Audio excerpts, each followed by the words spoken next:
Welcome to my 9Kings difficulty 9 level 2 run. And I have passed level 4 and 3 already, which are gonna be my next videos, of course. And these are my perks. Level 9 Castle, level 3 Ruthless, 4 rerolls, but level 2 Mystic. Now this is actually almost the most important perk here, because it gives me 2 extra cards. The cards don't matter, but my starting hand with level 2 Mystic has 5 cards in it, and the next year will only start when I have 2 cards left. So this allows me to play 3 cards level 1, plus of course my castle card, so 4 cards level 1. And now if you get offer on your starting hand, and from the offer you get clone or procreate or wild card or overhaul, you can essentially play 5 to 6 cards level 1 while also cloning your units or upgrading with overhaul, and you can get scaling level 1. I mean year 1 you can scale as much as year 3 without the Mystic, but with Mystic you can scale 3 times faster year 1. So we got the King of Nature and the King of Progress, and I think we got like almost the best possible start here, because not only did we get offering, but we also got some offering fodder, so we can use the offering on the library. So we can get a very early we can get very early scaling going, and we also got converter, which is possibly the best unit. Is it a unit? I mean, it summons units, but the best building in the early levels you can get. And offering allows us to use many cards in one round, and that's why offering is such a good card, and that's why we even put these wizards apart, because overhaul and offering are probably the strongest cards in the game. They are the cards that can let you play multiple cards in 1 year. When you could only normally play 1 card, you can play like 3 cards. And overhaul, it's way better than the sacrifice, because overhaul kind of scales infinitely, and it also doesn't matter where where the plot is that you're using the overhaul on. Unlike in offering, you kind of have to build around the plots that you're gonna use the offering on. So yeah, try to get as many overhauls and offerings as you can, and the earlier the better. And then the other part of the build is of course the static fields. The static fields is the only thing that will be able to make you keep up with the difficulty of these battles. So you really need the static field from the at least the first diplomacy. And I think 2 static fields is also necessary. And as you can see there, we used the 3rd card that allows us to play multiple cards in a round, Earthworks. And when you have a leveled up plot with Earthworks, the Earthworks is gonna actually give you, if you have a level 3 plot, it's gonna give you 3 copies of the plot. So let's say if you want to make more wizards, you Earthworks the wizard plot, you get multiple level 1 wizards, and you put the wizards down, and then you, for example, use overhaul, and that's how you just keep scaling stronger and stronger with overhauls, Earthworks, and offerings. And here we put a converter down, just so we can just use it again as a sacrifice unit. And yeah, it's going pretty smoothly actually, surprisingly, and it's only because of our high-level castle. As you can see, our castle is doing like 20-30 times more damage than our wizards. So the wizards are just kind of a meat shield for our castle. And we really want to look for overhauls here, because our overhaul has scaled a ton. But we still don't want to use all of our money. And here, of course, I reroll because I hate the King of Greed and the King of Stone. I mean, I don't hate them, but I hate playing against King of Greed and King of Stone. They're both very strong, and especially the ballistas in the later games, they have like 3 times more HP than like tank units, which is crazy. And we're finally gonna start scaling our castle now, because we're kinda winning these battles easily. So you want to start scaling your castles when you're winning the battles already. Because if you start scaling your castle before you even win against your enemies, the enemies are gonna be too strong. You need to first use units and level up your castle to the point where you don't need any more units to tank for your castle. Then you can start scaling up the castle with blacksmith and the attack speed tower. And here we over invested on the castle, so the blacksmith is also gonna kinda get stronger, you know, because let's say we overhaul something, and the overhaul gives us 10 more attack. So rather than it having 100 attack, it gives us 10 attack extra, and then the 2% from the blacksmith is gonna be stronger. It's gonna give 0.2 attack more because of the 10 attack we got from the overinvest. So you want to really scale up these percentage scaling things together and use them as early as possible, but not too early, so you still win your battles. And we got my favorite unit there from the King of Progress. The unit is like, I think it's the tankiest unit in the game, while also it does actually a pretty good amount of damage in the later levels.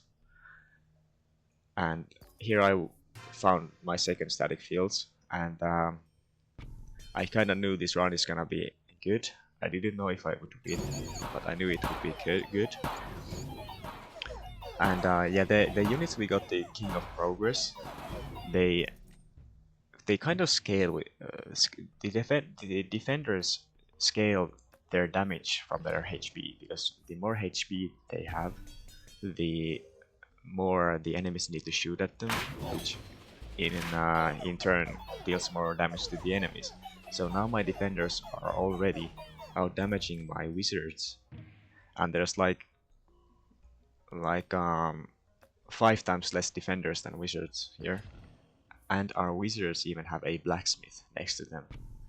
So yeah, the defenders are the best unit to play with the King of Spells, and I like the defenders so much that I think I'm gonna try to make a usable like poison defender build at some point, because of course every time the enemies shoot at your defender does damage to the enemies, which also applies the poison to the enemies. So your defenders are gonna apply poison to everybody that shoots at them. So that's also a fun build you can try. And even though I get more defenders here, I'm actually not going to put them together. I'm not going to level up my defenders, just because, you know, it's an overhaul target, and I really want to upgrade my those health plots and the blacksmith. But upgrading your defenders is important, solely because upgrading them will give them more HP. and that's why I think I probably should have upgraded them, but I had 3 wild cards, so that's why I decided to put them separate. It's pretty funny that I have 3 wild cards on King of Spells. But yeah, at this point, my defenders are gonna be my most important unit, with my castle, of course. But yeah, my castle is not a unit, so it doesn't count. And here we get the our third diplomacy, and another blacksmith.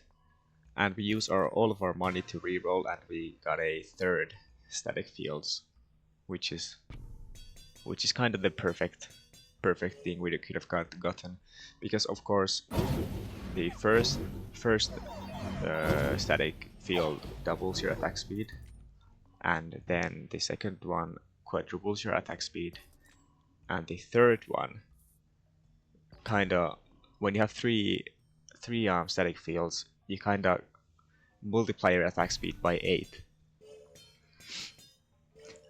And as I was talking about the leveling up the defenders, you want to level up your unit that you're trying to scale as early as possible. So the more HP it has when it gets leveled up, the more HP my those nature plots are gonna give me. My defenders, I mean. And we make peace with the King of Nothing, because I think it's the hardest boss fight out of those 3 kings we had.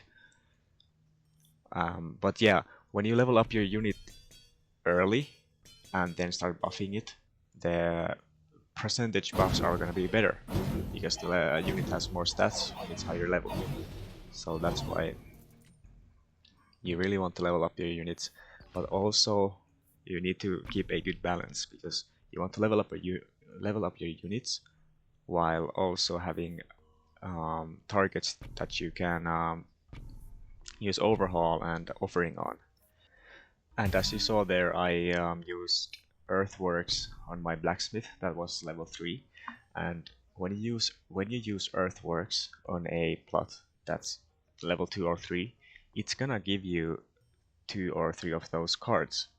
So if you have something that you want more of, then earthworks it. Like I did there, I earthworked my blacksmith, and I got, I think, 2 blacksmiths more. Then I used overhaul, which in turn leveled up my blacksmiths, and I went from 1 level 3 blacksmith to 1 level 3 blacksmith, 1 level 2 blacksmith, and 1 level 1 blacksmith. So 3 blacksmiths and 1 full level on 1 turn. So earthworks plus overhaul is a very good combination if you want to have multiple of the same card. And here we got 1 more overhaul, which is amazing. And we put the spire down just to overhaul it on the next year. So you really want to place down your cards in advance for what you're about to do on the next year. This turn was a little bit tricky. Of course, we take the offering, and then we use the offering on the spire, and we got 2 overhauls. Now our overhauls are so strong that they're just gonna instantly level up like 3 buildings already. And I really wanted to put one of those healing plots next to my beefy guys, but I can't earthworks my defenders, because then it's gonna lose all of its buffs. So I couldn't earthworks them, and that's why I was really wondering what I should do, and I just ended up cloning them and overhauling the clone to level up all my blacksmiths. And now I have 4 level 3 blacksmiths on my castle, so my castle is gonna do some insane damage. And then I end up earthworking the healing, I mean forest plot just to get more space on the board, because you can never go wrong with some extra space. And next turn we're gonna get the expansion here, when we can expand the base wherever we want to, which is good, obviously. And we even got another forest, which we're gonna of course place on next to the defender guys. And you really want to get a beefy unit with the King of Spells that can tank for you, and then the castle will do the rest. So this is kind of a perfect run in that matter. And then we're just gonna take more overhaul and offer fodder. And if we get the buff that allows our unit to block one attack, then the library will actually be useful too. So that's why we take the library there. You can get the steel buff from offerings, so that's what we're looking for. I didn't get anything good here, and I just took the gold in case I get over invests, because at this point over invests on my castle are gonna give it like tons of attack speed and tons of damage, and over invest in the later game is in general just not OP, but it's good. It's very good. And usually King of Spells is pretty poor. He doesn't, I mean, it doesn't have many things to get money from, and that's why I took money on the King of Spells. And now we're just gonna get way more of those defender guys, and then we can just overhaul something to level them all up instantly. And that's why overhaul is like, with offering, overhaul and offering are easily the best cards in the game. If you want to scale fast enough for these later difficulties, you just need to get good overhauls and good offerings. Be able to play multiple cards a year, and with overhaul you want to level up multiple cards in a year.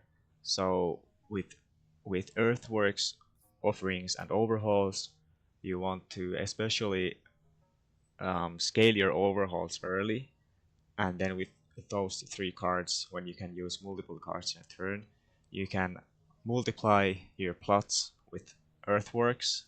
When you have scaled up overhaul, you can instantly level them all up, and with offerings you can get clones, over investments, more overhauls. Those 3 cards are like the backbone of completing these harder difficulties. And here I got a very amazing shop. And I was thinking about the steel coat, but because I think it's a little bit too late to start scaling the steel coat, I just took clones and offering to just get more beefy units on the board. And that's exactly what we did. And now we have 5 defenders, but still one of the defenders is way much stronger than the other ones, just because it has been skating for a long time. But more defenders is never bad. And now we will see how much how many levels will our overhaul give us. Let's see. And yeah, it leveled up everything to full level already. So yeah, overhaul is balanced. And yeah, the end is gonna be pretty easy. And as you can see, I mean, the defenders almost do as much damage as my wizards, and they tank like 10 times more damage. So yeah, the defenders are very good. And I haven't. This is my first procreate defenders. So if I had as many defenders as I had wizards, then my defenders would go crazy. But I don't have many of them. And now that I used one singular procreate on my defenders, they almost out damaged my wizards, even though my wizards have been buffed by blacksmiths all game. So I will never stop talking about how amazing defenders are. And the critical hit on the wizards is great here because they have been scaled a lot from the blacksmiths, and we got one more over invest on our castle, so this boss is probably gonna be very easy.